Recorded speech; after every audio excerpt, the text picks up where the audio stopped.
Hello बच्चों, कैसे हो? उम्मीद करता हूँ बढ़िया होंगे। देखो, आप कोई भी गवर्नमेंट जॉब देते के लिए एग्जाम देते हो तो इस तरह के सवाल ही आपको पेपर में पूछे जाते हैं। ये मोस्ट इंपॉर्टेंट सवाल हैं जो आपके पेपर में बार बार पूछे जा रहे हैं। अगर आप इनको सही मेथड और सही तरीके से करोगे तो आपका सिलेक्शन कोई नहीं रोक सकता है। क्योंकि अक्सर बच्चे जब ये सवाल पेपर में देखते हैं तो उनको लगता है यार इसे सोल्व करने में तो बहुत ज़्यादा टाइम लगेगा, बहुत ही टाइम कंज्यूमिंग सवाल हैं। लेकिन एक्चुअल में क्या होता है, इनके साथ एक अच्छे अच्छे मेथड होते हैं जिनसे हम इनको सोल्व करें और सोल्व करते ही आपके आंसर आ जाएंगे।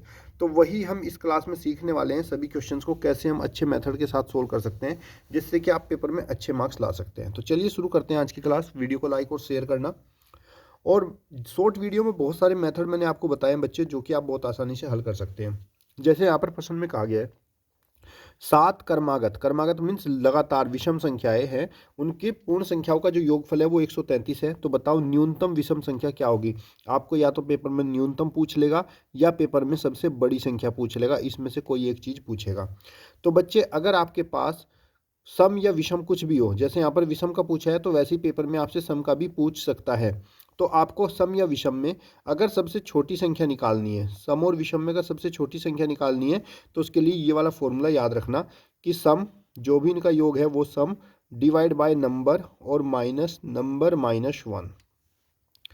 यहाँ पे सम क्या है, जो भी इन संख्याओं का योगफल दिया जाएगा। एन है वो कितनी संख्याएं हैं, और साथ में आपको छोटी संख्या निकालनी है तो यहाँ पर माइनस लगाएंगे। अगर ये पूछ लेता कि बताओ भाई बड़ी संख्या क्या होगी, न्यूनतम मतलब छोटी, अगर बड़ी पूछता तो बड़ी के लिए यहाँ पर माइनस की जगह प्लस लगा देते। ये फॉर्मूला आप लोग नोट कर लेना। कैसे अप्लाई करेंगे इसमें समझ लो।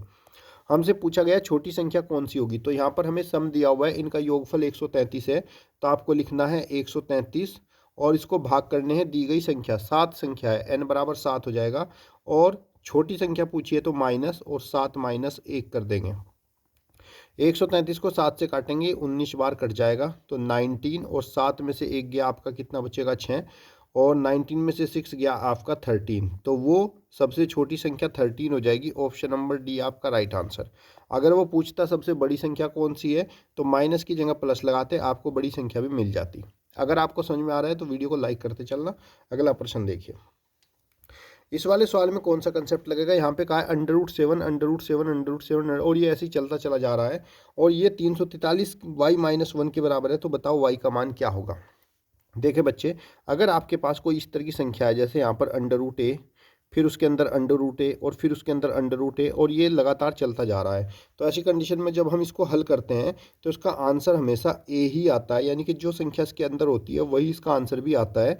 ये कंसेप्ट आप लोग याद रखिएगा। अब इस सवाल में है अंडर रूट 7, अंडर रूट 7 ऐसे ये चलता चला जाएगा। तो यानी कि जब हम इस पूरे ग्रुप को हल करेंगे, ये पूरा ग्रुप हल करने के बाद हमें देगा वैल्यू 7। कितनी देगा? 7। और इधर है 343 की घात y-1। ये जो 343 है, इस 343 की आप अभाज्य फैक्टर कर लोगे। 7 से काटेंगे 49, और 49 से कटेगा 7 और 7 49। तो 343 के हमारे जो 7 है वो 3 बार आया। तो ये जो 343 है इसको मैं लिख सकता हूँ 7 की घात 3, और इसकी घात है y-1। अब इसको हल करेंगे। यहाँ पर 7 की घात कितनी है? 7 की घात यहाँ पर कुछ नहीं है तो 1 है। तो ये हो गया 7 की घात 1, और इस तरफ आपका है 7 की घात 3। जब 7 की घात यानी कि किसी संख्या पे घात और उसके ऊपर फिर से घात होती है तो ऐसी कंडीशन में घातों की आपस में गुणा हो जाती है। इसी तरीके से यहाँ पर 3 की गुणा y से करेंगे तो ये 7 की घात 3y, और 3 एकम माइनस के 3 हो जाएगा। अब यहाँ पर भी बच्चे 7 की घात 1 है और यहाँ पे 7 की घात 3y-1 है। तो यहाँ पे इन दोनों में तुलना हो जाएगी। जब हम इन दोनों में तुलना करेंगे तो तुलना में यहाँ इसके ऊपर है 3y-3 और यहाँ पर है 1। तो मैं लिख सकता हूँ 3y-3 बराबर कितना? 1। सो 3y बराबर, ये जो 3 है इधर आकर प्लस हो जाएगा 1 + 3। सो 3y = 314, और y = हो जाएगा 4/3। कितना हो जाएगा y का मान? 4/3। तब हम यहाँ पे आंसर मिलाएंगे और ऑप्शन नंबर हमारा सी राइट आंसर हो जाएगा। क्लियर बच्चों? इसमें जो हमारा कंसेप्ट था मेनली कंसेप्ट यही था कि अगर अंडर रूट में कोई भी नंबर आपका बार बार रिपीट हो रहा है तो उसका हल जो है वो यही संख्या होती है। कभी कभी ये सिंपली खाली सवाल भी पूछ लिया जाता है कि इसका मान क्या होगा, ऐसे करके भी। और अगर ऐसे देगा तो ऐसे सोल्व कर लेंगे, और मान देगा तो आप सीधा यही मान रख देना। क्लियर बच्चे? अगला सवाल देखते हैं। अगला सवाल है आपका, 4 बुनकर 4 चटाई को 4 दिन में बना देते हैं। इसी गति से, इतनी ही स्पीड से अगर 8 बुनकर को 8 दिन के लगा दिया जाए तो कितनी चटाई बुनी जा सकती है। तो यहाँ पर जो आपका फॉर्मूला होता है, ये वाला फॉर्मूला लगता है यहाँ पर, man into day divide by work is equal to man into day divide by work. यानी कि किसी भी काम को m1 आदमी d1 समय में करते हैं और वो काम w1 है, तो ये बराबर होता है, अगर उसी स्पीड से कर रहे हैं तो m2 आदमी d2 समय में w2 वर्क करेंगे। अब यहाँ पे m1 d1 w1 m2 d2 w2 क्या है, देखो यहाँ पर 4 बुनकर है, यानी कि 4 आदमी है। बुनकर का मतलब जो चटाई बनाते हैं बुनकर, तो 4 आदमी यहाँ पर 4 दिन में, कितना, 4 आदमी 4 दिन में कितनी चटाई बना रहे हैं, 4 ही चटाई बना रहे हैं।